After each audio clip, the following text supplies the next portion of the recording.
Good morning student. हमने इसके पहले के वीडियो में दो माताएं पाठ पढ़ा है। इस पाठ के माध्यम से मैंने आपको माता के बारे में पढ़ाया और आज के वीडियो में हम शब्दार्थ, स्वाध्याय और भाषा ज्ञान पढ़ने वाले हैं। तो सबसे पहले हम पढ़ेंगे शब्दार्थ। देखिए, पहला शब्द है तथ्य। तथ्य तथ्य यानी सत्य, यथार्थता। तथ्य यानी सत्य, यथार्थता। फैक्ट, जिसे इंग्लिश में बोलते हैं फैक्ट। क्या बोलते हैं? फैक्ट। दूसरा शब्द है तलहटी। तलहटी मतलब पहाड़ के नीचे की भूमि, जिसे हम वैली बोलते हैं इंग्लिश में बोलते हैं वैली। और तलहटी का मतलब है पहाड़ के नीचे की भूमि। तीसरा शब्द है सामग्री। सामग्री मतलब वस्तु, पदार्थ जिसमें घी या तेल रखते हैं। सामग्री का मतलब है वस्तु या पदार्थ जिसमें घी या तेल रखते हैं। मटेरियल, जिसे इंग्लिश में बोलते हैं मटेरियल। उसके बाद है मोहर। मोहर यानी सोने चांदी का सिक्का।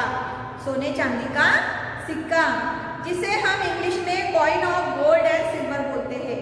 चांदी तथा सोने का सिक्का मतलब इंग्लिश में coin of gold and silver. उसके बाद है सचेत। सचेत यानी होशियार, सावधान। सचेत यानी होशियार या सावधान, जिसे अलर्ट भी बोलते हैं। क्या बोलते हैं? अलर्ट। उसके बाद है नैवेद्य। नैवेद्य यानी देवताओं को समर्पित की जाने वाली भोजन की सामग्री। नैवेद्य यानी देवताओं को समर्पित की जाने वाली भोजन की सामग्री। Offering made to a deity. ठीक। उसके बाद है वन्य प्राणी। वन्य प्राणी मतलब जंगल में रहने वाले जीव। वन्य प्राणी मतलब जंगल में रहने वाले जीव, वाइल्ड लाइफ जिसे बोलते हैं इंग्लिश में वाइल्ड लाइफ। उसके बाद है कुप्पी। कुप्पी मतलब चमड़े का बना गोल आकार का छोटा पात्र। चमड़े का बना गोल आकार का छोटा पात्र, जिसे स्मॉल फ्लैक्स कहते हैं। Small flag, small flag. सौदागर। सौदागर मतलब व्यापारी। सौदागर मतलब व्यापारी, मर्चेंट, जिसे मर्चेंट बोलते हैं। उसके बाद है एकमात्र। एकमात्र मतलब केवल एक। केवल एक, ओनली, जिसे इंग्लिश में ओनली बोलते हैं। केवल एक मतलब ओनली। उसके बाद है कनस्तर। क्या है? कनस्तर। कनस्तर मतलब टीन का एक डिब्बा। टीन का एक डिब्बा, जिसे कनस्तर बोलते हैं। उसके बाद है अवाक। अवाक मतलब स्तब्ध या चुप, जिसे स्पीचलेस बोलते हैं। अवाक मतलब स्तब्ध या चुप, जिसे स्पीचलेस बोलते हैं। उसके बाद है ठेल देना। ठेल देना मतलब ढकेल देना, टू पुश। ठेल देना मतलब ढकेल देना, टू पुश। तो बच्चों, आज हम यहाँ पे स्वाध्याय पढ़ने जा रहे हैं। तो उसमें सबसे पहला प्रश्न है, सही उत्तर के सामने राइट लगाइए। सही उत्तर के सामने राइट लगाइए। उसमें का क है, गांव में किस ऋतु की विदाई पर उत्सव मनाया जाता है? उसमें है एक वसंत ऋतु की विदाई पर, दो है शीत ऋतु की विदाई पर, तीन है ग्रीष्म ऋतु की विदाई पर और चार है शरद ऋतु की विदाई पर। तो इसमें करेक्ट ऑप्शन है दूसरा, शीत ऋतु की विदाई पर। गांव में किस ऋतु की विदाई पर उत्सव मनाया जाता है? शीत ऋतु की विदाई पर। ख प्रश्न है, गांव वालों को किससे शत्रुता थी? पहला हाथियों से, दूसरा सौदागरों से, तीसरा बाघों से, चौथा इन सबसे। इसका करेक्ट ऑप्शन है बाघों से। तीसरा बाघों से। गांव वालों को किससे शत्रुता थी? बाघों से। उसके बाद तीसरा प्रश्न है, जंगल का देवता किसे कहा गया है? जंगल का देवता किसे कहा गया है? पहला है हाथी को, दूसरा है बाघ को, तीसरा है मंदिर को, मंदिर की मूर्तियों को और चौथा है मुखिया के बच्चे को। तो इसका करेक्ट ऑप्शन है हाथी को। तीसरा प्रश्न, जंगल का देवता किसे कहा गया है? उसका ऑप्शन है हाथी को। प्रश्न दूसरा, निम्नलिखित प्रश्नों के उत्तर लिखिए। आदिवासियों द्वारा शीत ऋतु की विदाई पर जश्न कैसे मनाया जाता था? इसका जवाब है, आदिवासियों द्वारा शीत ऋतु की जश्न बहुत ही विचित्र ढंग से मनाया जाता था। इनमें पूजा जैसी कोई बात नहीं होती थी, बल्कि आदिवासी माताएं, लड़कियां तथा बूढ़े बच्चे दूध से भरे घड़े, डालियों में फल, मधु आदि लेकर खाई के पास बने मूर्ति विहीन मंदिर में उपस्थित होते थे। तत्पश्चात घंटे की ध्वनि पर गाते बजाते उन सभी सामग्रियों को हाथियों के खाने के लिए घने जंगल में छोड़ देकर लौट कर आते थे। फिर गाने बजाने नृत्य आदि से मस्त हो जाते थे। फिर से एक बार आंसर, आदिवासियों द्वारा शीत ऋतु का जश्न बहुत ही विचित्र ढंग से मनाया जाता था। इसमें पूजा जैसी कोई बात नहीं होती थी, बल्कि आदिवासी माताएं, लड़कियां तथा बूढ़े बच्चे दूध से भरे घड़े डालियों में फल, मधु आदि लेकर खाई के पास बने मूर्ति विहीन मंदिर में उपस्थित होते थे। तत्पश्चात घंटे की ध्वनि पर गाते बजाते उन सभी सामग्रियों को हाथियों के खाने के लिए घने जंगल में रखकर लौट आते थे। फिर गाने बजाने का और नृत्य आदि से मस्त हो जाते थे। प्रश्न दूसरा है, हाथियों को कैसे पकड़ा जाता था? जवाब है, हाथियों को पकड़ने के लिए जमीन में मिट्टी खोदकर गड्ढा बनाया जाता था और उसे घास फूस से ढक दिया जाता था। उसके ऊपर चलते ही हाथी उस गड्ढे में गिर जाते थे। फिर इन्हें विदेशी सौदागर निकालकर ले जाते थे। फिर से एक बार, हाथियों को पकड़ने के लिए जमीन में मिट्टी खोदकर गड्ढा बनाया जाता था और उसे घास फूस से ढक दिया जाता था। उसके ऊपर चलते ही हाथी उस गड्ढे में गिर जाते थे। फिर इन्हें विदेशी सौदागर निकालकर ले जाते थे। तीसरा प्रश्न है, लोग क्या देखकर दंग रह गए? उसका जवाब है, गांव में बाघ के पंजों के निशान देखकर लोग दंग रह गए। गांव में बाघ के पंजे के निशान देखकर लोग दंग रह गए। उसके बाद तीसरा क्वेश्चन है, कहीं सही कथन के सामने राइट तथा गलत के सामने रॉन्ग लगाइए। उसमें का पहला है, खाई के निकट लकड़ी का एक सुंदर मंदिर है, ये सही है, इसलिए इसके सामने राइट लगाया।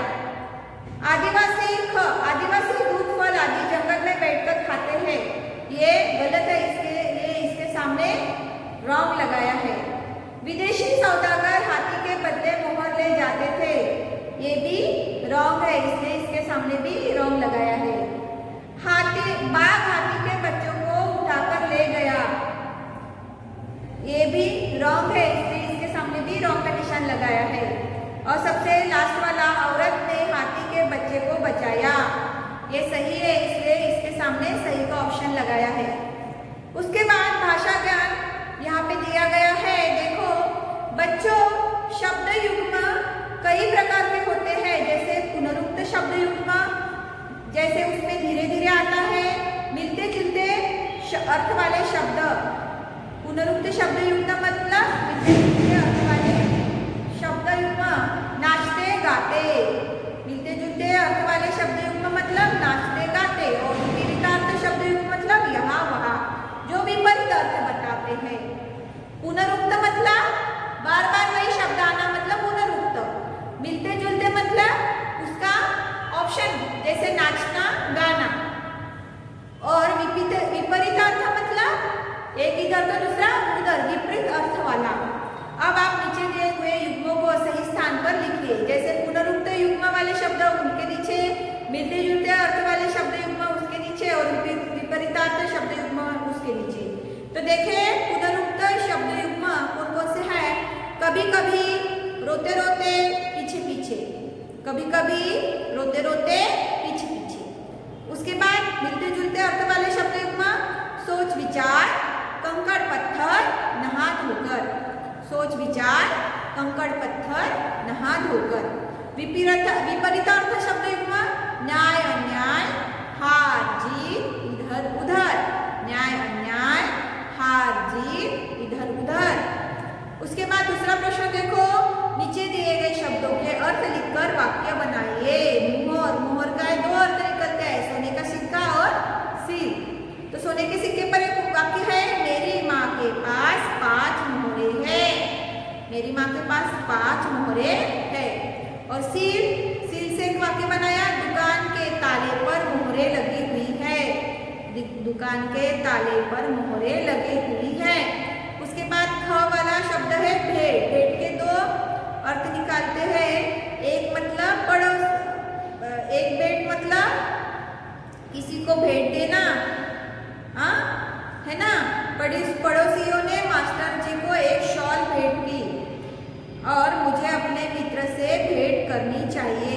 यहाँ पे पहले इसमें भेंट मतलब हम इंग्लिश में गिफ्ट बोल सकते हैं, और दूसरा ख का दूसरा अर्थ निकलता है भेंट का मिलना, मीट, जैसे इंग्लिश में मीट बोलते हैं ना, और मिलना। पहला मतलब गिफ्ट देना और दूसरा मतलब मिलना, ठीक है।